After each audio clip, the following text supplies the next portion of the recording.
আসসালামু আলাইকুম, সবাই কেমন আছেন? আশা করি সবাই ভালো আছেন। আপনার বাচ্চারা কি খেতে চায় না?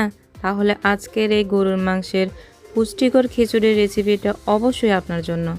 আমি এমন কিছু ছোট টিপস শেয়ার করব যাতে খিচুড়ি হবে নরম, সুস্বাদু এবং বাচ্চাদের জন্য একদম উপযোগী। ভিডিওটা আশা করি শেষ পর্যন্ত দেখবেন। আপনারা দেখতেই পাচ্ছেন আমি এখানে তেলের মধ্যে পেঁয়াজ কুচিটা আর একটা তেজপাতা দিয়ে দিচ্ছি। এখন একটু নেড়ে নেব এগুলা।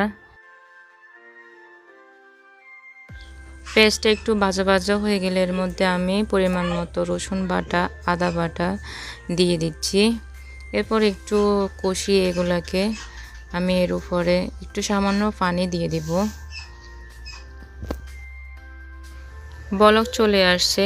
এরপর আমি এখানে পরিমাণ মতো লবণ, হলুদ গুঁড়ো আর সামান্য মশলা গুঁড়ো দিয়ে দেব। কাঁচামরিচ দুটো দিয়ে দিচ্ছি। এখন এগুলাকে ভালো করে কষিয়ে নেব। এই রেসিপিতে আমি অতিরিক্ত ঝাল বা মশলা ব্যবহার করছি না, কারণ যাতে 1 বছরের বেশি বয়সী বাচ্চারা এটা খুব সহজেই খেতে পারে। আমি গরুর মাংসটা ছোট ছোট করে কেটে নিয়েছি। এটা সিদ্ধ করলে বাচ্চারা খুব সহজে চিবিয়ে খেতে পারবে। গরুর মাংসটা কষিয়ে নেওয়ার পর আমি এখানে পানি দিয়ে দিয়েছি, এগুলা যাতে একটু আদা সিদ্ধ হয়। এরপর এই যে পানিগুলো শুকিয়ে গেছে।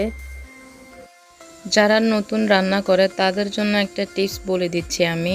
খিচুড়ি রান্নার আগে চাল ডাল 10 মিনিট ভিজিয়ে রাখলে খিচুড়িটা দ্রুত সেদ্ধ হয়। গরুর মাংসটা আধা সেদ্ধ হওয়ার পরে এখানে আমি সবগুলা একসাথে দিয়ে দিচ্ছি, চাল ডাল আলু। এরপর আমি এগুলাকে নেড়ে একেবারে রান্না হওয়ার জন্য পানি দিয়ে দিব। 2 বছরের কম বয়সী বাচ্চাদের জন্য খুব বেশি জাল বা গরম মশলা না দেওয়াই ভালো।